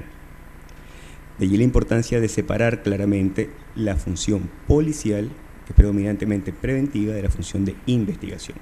En este contexto, y tenía unas gráficas muy bonitas que no las van a ver, voy a tratar de ser yo lo más gráfico en mi explicación.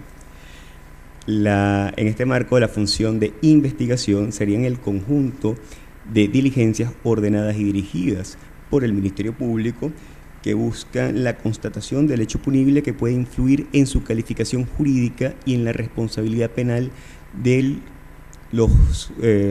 autor y de sus partícipes. Es una función auxiliar del derecho penal y del derecho procesal penal que debe ser garantizada por el Ministerio Público y aplicado por el juez.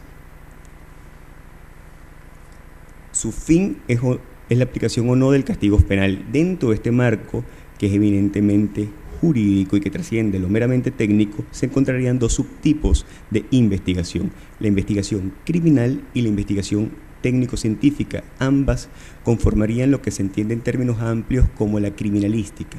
Este segundo nivel correspondería al 6CPC u a otros órganos que, previa formación especializada, tengan la competencia legal de llevar a cabo estas funciones. Es una actividad que está más en los hechos que en el derecho, a diferencia del nivel anterior. En este marco, ¿qué le quedaría entonces a las policías preventivas? Realizar labores de apoyo a la investigación, solamente las diligencias urgentes y necesarias, tales como el resguardo del sitio del suceso, la identificación de testigos y víctimas, la aprehensión en flagrancia de posibles autores.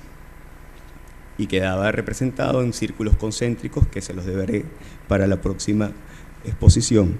Además, en la función de investigación es sumamente relevante tomar en cuenta que la investigación de un hecho concreto trae consigo la potencialidad de la afectación de derechos fundamentales, de allí su relevancia jurídico-procesal.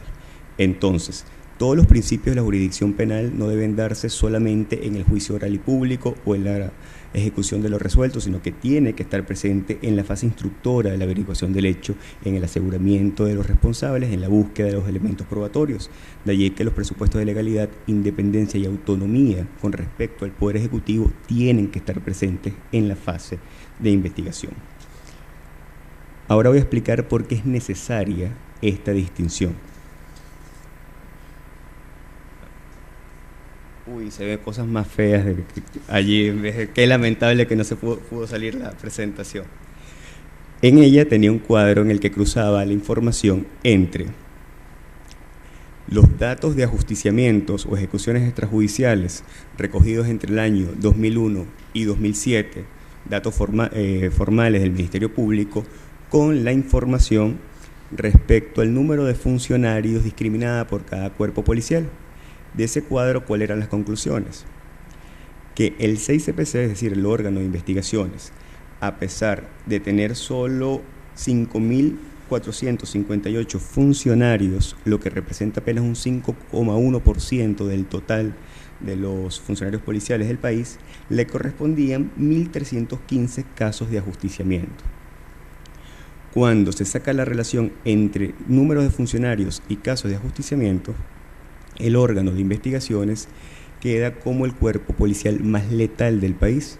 ¿Por qué? Porque al tener la menor cifra de funcionarios ocupa el segundo lugar en cifras de ajusticiamiento, solamente superadas por las policías estatales, que son 23 cuerpos y lo superan en 10 veces el número, donde realizan esta violación de derechos humanos cuando llevan a cabo labores preventivas, cuando están en el patrullaje, cuando están haciendo operaciones tácticas.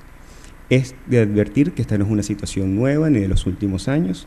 Ya Rosa del Olmo, en un trabajo pionero de los años 80, dejaba claro que el órgano de investigaciones era uno de los principales cuerpos que producían más cantidad de víctimas civiles. Le adjudicaba un 23,8% de las víctimas. Para no abusar del tiempo, hago mías las reflexiones de Maximiliano Rusconi, que ha trabajado también este tema, en el que dice que es importante acabar con la promiscuidad funcional. Esta mezcla de actividades o funciones preventivas con la investigación resulta más riesgosa que la inseguridad que pretende combatir. sin mencionar los bajos niveles de eficiencia que se terminan obteniendo en ambas funciones.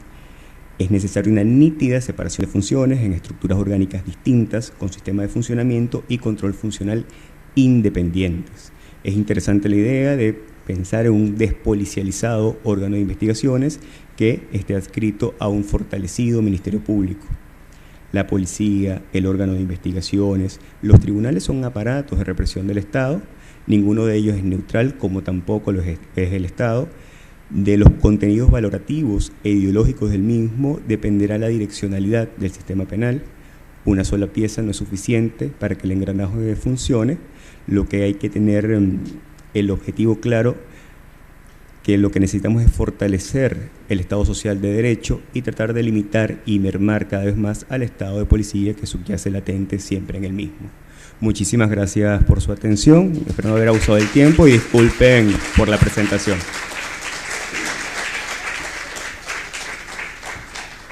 Gracias, profesor Keimer Ávila, por esta exposición que se centra pues en aspectos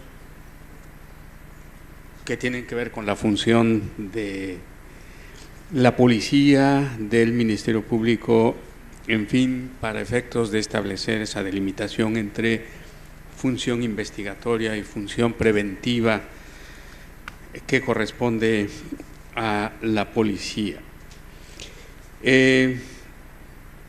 No está en el programa, pero ha deseado participar en esta mesa la profesora Patricia Faraldo Cabana de la Universidad de La Coruña, España, y pues le damos la palabra para su exposición, que seguramente nos dará también datos muy importantes de lo que es la política criminal en el ámbito europeo.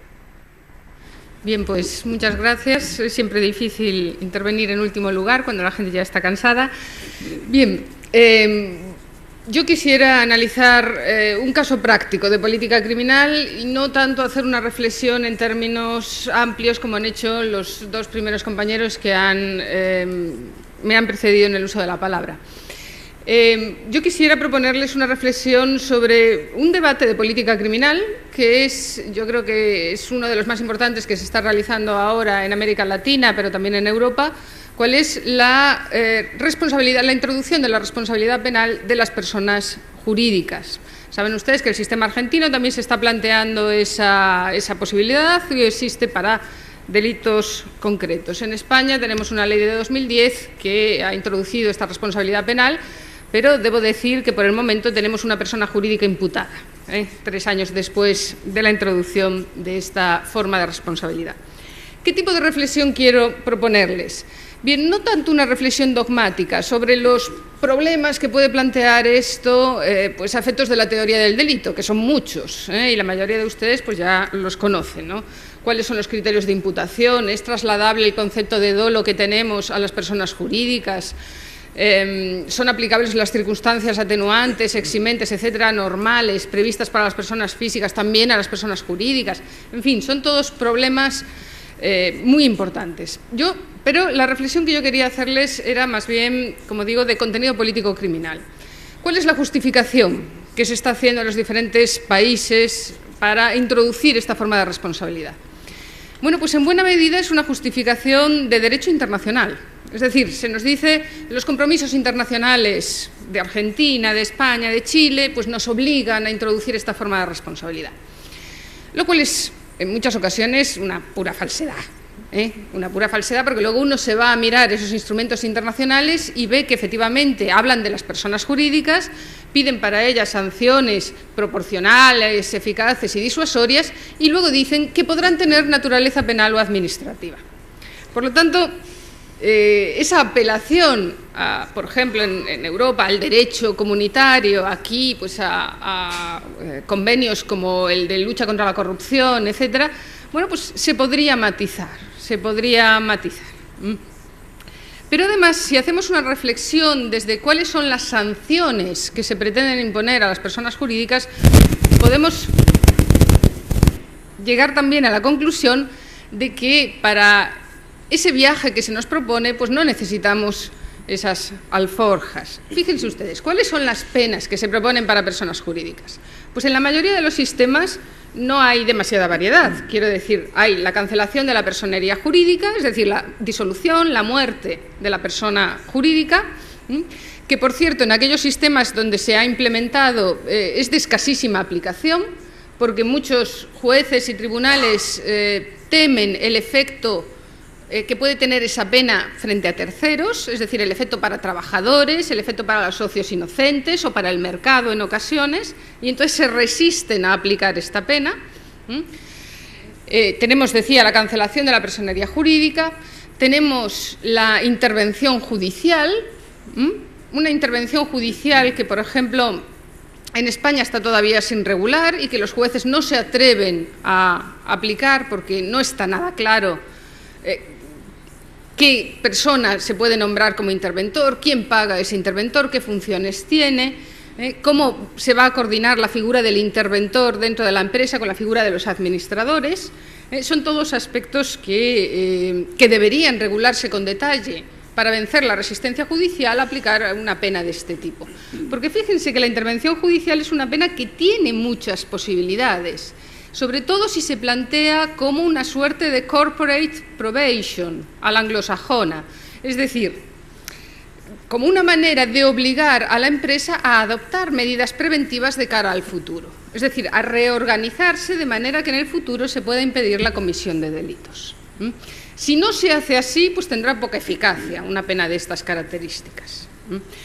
Luego, después de la cancelación de la personería, de la intervención judicial, pues se suele prever toda una lista de penas privativas y restrictivas de derechos. Suspensión de actividades, clausura de establecimientos, prohibición de acudir a concursos públicos, etcétera, que seguramente pueden tener efectos preventivos importantes si se logran ejecutar correctamente, lo cual no es nada fácil a veces. Es decir, hay que dar noticia de por ejemplo, noticia de la imposición de la pena, bueno, pues algún registro público al que se pueda tener acceso de alguna manera para que se sepa pues que esas prohibiciones concurren, ese establecimiento no puede abrirse, etcétera. Es decir, hay problemas de organización que no son pequeños. Pero además, la pena que se está convirtiendo en la pena reina para las personas jurídicas es la multa. Es la multa, es decir, es el pago de una cantidad de dinero al Estado. ¿Y por qué? Bueno, pues la propuesta de que la multa es la pena ideal, y ya no solo para las personas jurídicas, sino también para las físicas, ha sido defendida con extraordinaria fuerza, sobre todo desde la Escuela de Chicago, es decir, desde los defensores del análisis económico del derecho, que nos dicen que se parte de un modelo en el que todas las personas somos racionales, por tanto, adoptamos decisiones sobre la base de un cálculo de costes y beneficios, las personas jurídicas también, de hecho son las personas racionales por excelencia, no tienen estos apasionamientos que sufrimos las físicas, y lo que se nos dice es que si los beneficios esperados por la comisión de un delito superan los costes percibidos por esa comisión, una persona racional cometerá el delito. Es decir, pondera costes y beneficios, dice, tengo más beneficio que coste, se comete el delito. Bien, ¿cuál es la pena óptima para los partidarios de la Escuela de Chicago? La multa. Y la multa es la pena óptima porque evita el coste de la prisión, evita el coste de la prisión y provoca además ganancias para el Estado. Es un ingreso, al contrario que el coste que supone pues, el mantenimiento del sistema de prisiones u otras penas también privativas de derechos. Llegan hasta el punto de proponer que la multa se imponga siempre a los delincuentes que tengan capacidad de pago. Y quienes no tengan capacidad de pago deberán sufrir la pena de prisión u otro tipo de sanciones restrictivas de derechos. Fíjense que se cambia completamente el paradigma ilustrado. Si en la Ilustración se nos decía que la sanción debe ser proporcional al daño causado, aquí se dice que la sanción debe ser proporcional a la capacidad económica, en el sentido de que si tienes dinero pagas la multa, y eso es óptimo para el sistema, si no tienes dinero vas a prisión, y eso también es óptimo para el sistema. Por supuesto, esta es una propuesta absolutamente regresiva, neoliberal, en el sentido de que más que luchar contra las desigualdades sociales las perpetúa. las perpetúa. Y es profundamente, en ese sentido, como digo, profundamente regresiva. Aplicada a las personas jurídicas, además, plantea ciertos problemas, porque fíjense que los delitos que cometen las personas jurídicas suelen ser delitos de difícil descubrimiento y todavía más difícil persecución, como son los delitos económicos en general. Para que la cuantía de la multa aquí fuera disuasoria, tendría que ser una multa muy elevada, porque la multa es disuasoria cuando hay posibilidades de que te descubran, pero si las posibilidades rondan el 10%, pues la multa tiene que ser muy alta para que te disuada.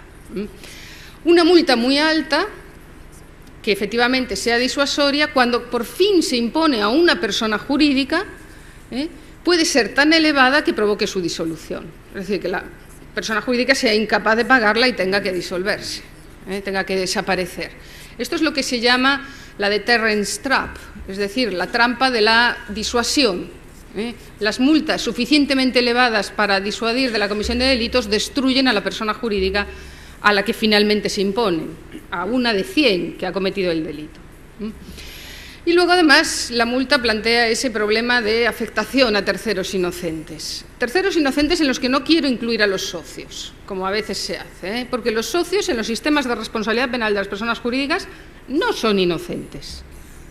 Y aunque no se les reproche penalmente, sí que subyace a toda la regulación la idea de que han fallado a la hora de controlar a los administradores. En cualquier caso, y como no quiero entretenerles en exceso, que tenemos ahora, dentro de unos minutos, la siguiente ponencia, lo que quisiera comentarles aquí, quisiera proponerles como reflexión, es que necesitamos el derecho penal para imponer las sanciones que se proponen contra personas jurídicas. Todo este aparataje procesal que hemos construido a lo largo de 2 siglos desde la Ilustración tiene como base la pena de prisión. Es decir, estamos dando garantías al reo, garantías al condenado, porque lo que le amenaza fundamentalmente es la privación de libertad. Para imponer multas necesitamos dar todas estas garantías a las personas jurídicas. ¿No sería más eficaz, más eficiente volver al sistema de sanción administrativa? Debemos tener en cuenta que el coste del procedimiento penal es enorme, que la persecución de las personas jurídicas, la persecución penal de las personas jurídicas, sobre todo, puede servir para enmascarar que se deja libre al delincuente persona física, que es el que finalmente ha actuado. Porque lo queramos ver como lo veamos, las personas jurídicas no son más que ficciones, y quienes actúan detrás de ellas son personas físicas que en un marco penal en el que se permite castigar a las personas físicas junto con las jurídicas probablemente quedarán impunes, porque para el Ministerio Fiscal será mucho más fácil imputar a la persona jurídica, que además es la que tiene el dinero para pagar las indemnizaciones correspondientes. Nada más y muchas gracias.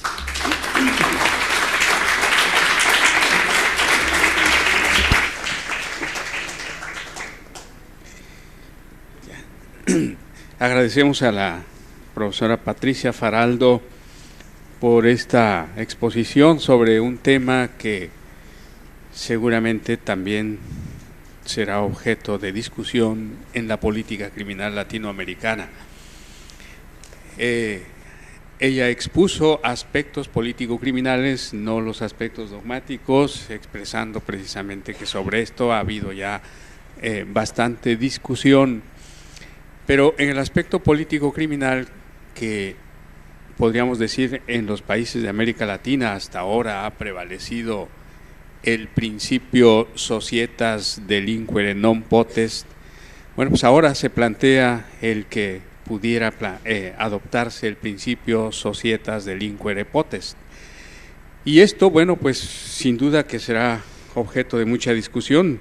El tiempo que está señalado para esta mesa ha concluido, así que yo creo que no habrá preguntas, respuestas, pero sí, yo quisiera, aprovechando nada más que tengo el micrófono para efectos de, aquí estuve haciendo algunas anotaciones sobre las exposiciones para establecer alguna especie de conclusión de esta mesa. Si se ha establecido que pues, la política criminal en el ámbito latinoamericano es una política que ha propiciado una expansión del derecho penal y la adopción de criterios más propios de estados autoritarios, bueno, pues ahora la tarea será seguramente el cómo detener esa expansión y cómo establecer alternativas para efectos de que el desarrollo futuro de la política criminal y del derecho penal realmente se haga de acuerdo a alineamientos propios de estados democráticos de derecho, en donde se puedan observar principios fundamentales, entre ellos el de ultima ratio del derecho penal, el de la racionalidad de las penas. Por otra, sí también se ha abusado de la prisión preventiva, como se estableció aquí, y de otras cosas propias de los sistemas procesales que han estado vigentes en nuestra región, pues igualmente la tarea será la búsqueda de alternativas a la prisión preventiva y a todos estos mecanismos para igualmente hacer del sistema procesal algo que, además de estar en condiciones de hacer realidad los objetivos del derecho penal sustantivo, igualmente se corresponda a las exigencias del Estado democrático de derecho. En fin, si hasta ahora no estamos en condiciones de generar algo mejor que el derecho penal, como en otras ocasiones se ha expresado, bueno, pues al menos procuremos lograr un mejor derecho penal, un mejor derecho procesal penal y un mejor sistema de justicia penal. Esas serían algunas de las conclusiones que podríamos señalar por el día de hoy, y agradezco a los panelistas de esta mesa por sus interesantes exposiciones. Agradezco nuevamente a los organizadores y a todos ustedes por su paciencia. Muchas gracias.